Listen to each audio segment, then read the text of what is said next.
नमस्कार, डॉक्टर रवि गौर से लोकमत के हिंदी ऑडियंस के लिए पेंसिल्वेनिया से। आप कहोगे क्या भैया, भैया दूज के शुभ अवसर पे भी पहुंच गए आप कोरोना का पुराण लेके। लेकिन ये समाचार इतना अच्छा है कि मैंने सोचा आपको इस त्योहार के मौके पर जो सुकून महसूस हो रहा है उसको चौगुना कर दूं। बहुत अच्छा समाचार है। मॉडर्ना ने ये डिक्लेयर किया है कि उनका वैक्सीन 94.5% प्रभावी है। अब कुछ लोग कह रहे थे कि क्या मैं फॉरेन वैक्सीन्स का एजेंट हूँ। ये किस किस तरह की बेहुदा बात है।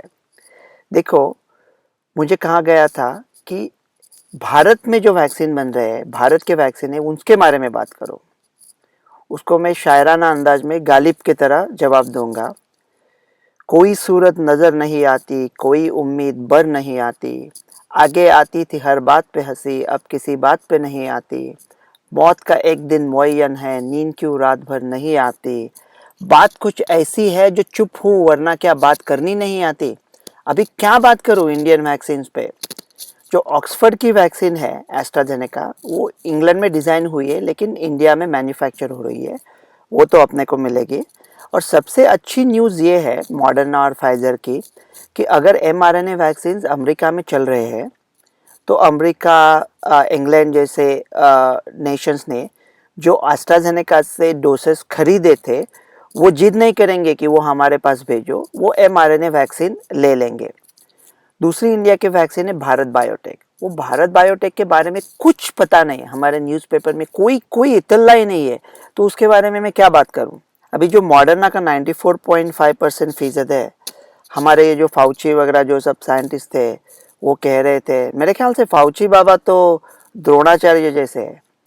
उन्होंने यहाँ तो एक कौरवों से पगार लेना बंद करना चाहिए था, या तो पांडवों के साथ मिल जाना चाहिए था।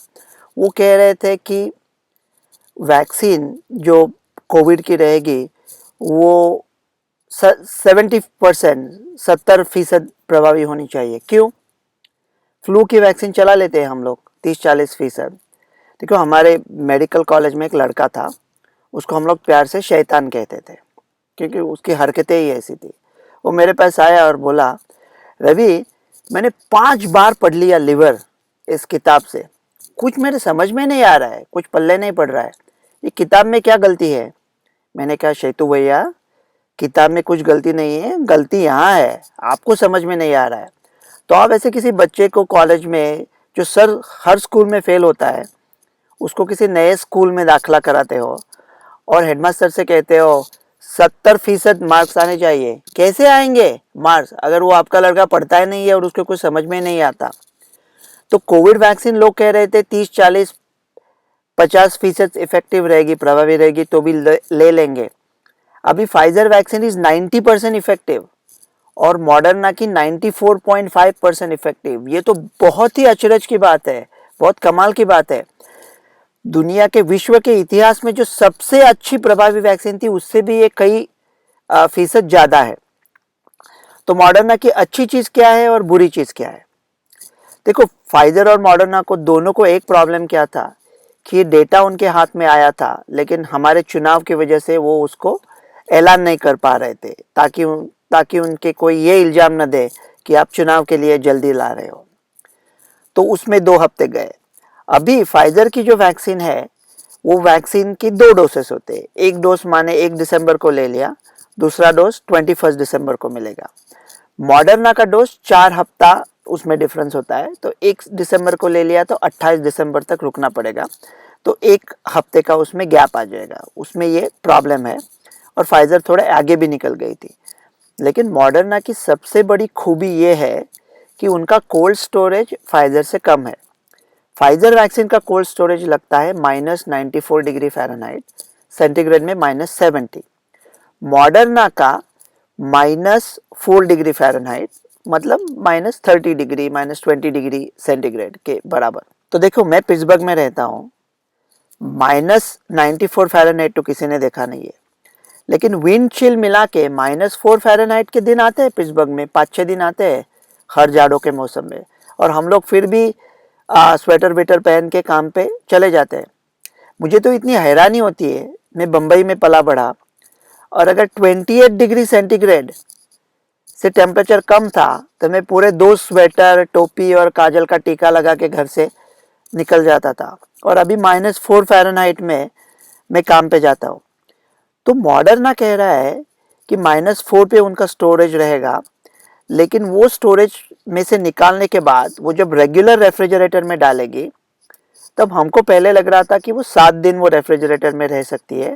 अभी वो लोग कह रहे हैं कि 1 महीना तक वो रेफ्रिजरेटर में रह सकती है, और 12 घंटा रेफ्रिजरेटर में निकालने के बाद रूम टेम्परेचर को रह सकती है। ये तो इतनी बड़ी खबर है। तो मैं तो सोच रहा हूँ, अगर मॉडर्ना का डोसेस इंडिया ले लेती है तो कोल्ड स्टोरेज का इंडिया में ज़रूरत ही नहीं है, मतलब अल्ट्रा कोल्ड स्टोरेज का।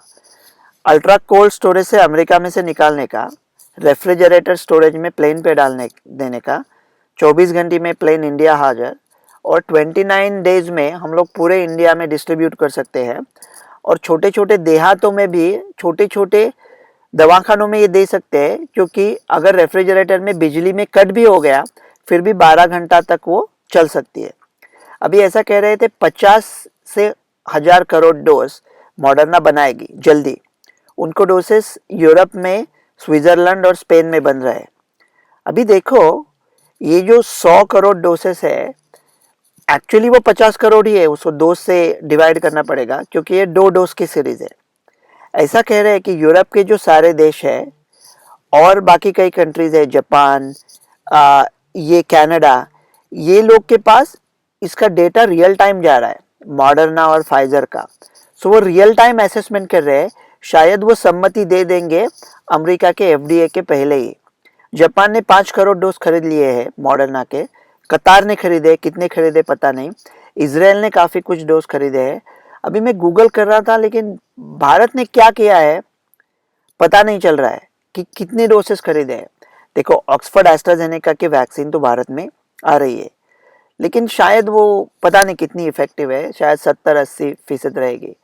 लेकिन अगर 94.5% इफेक्टिव वैक्सीन मार्केट में है तो वो भी लाने की कुछ कोशिश करनी चाहिए ना। मेरे ख्याल से अमेरिका की आबादी सिर्फ 35 करोड़ है, और उन्होंने almost 200 crore dosage different vaccine के खरीद के रखे।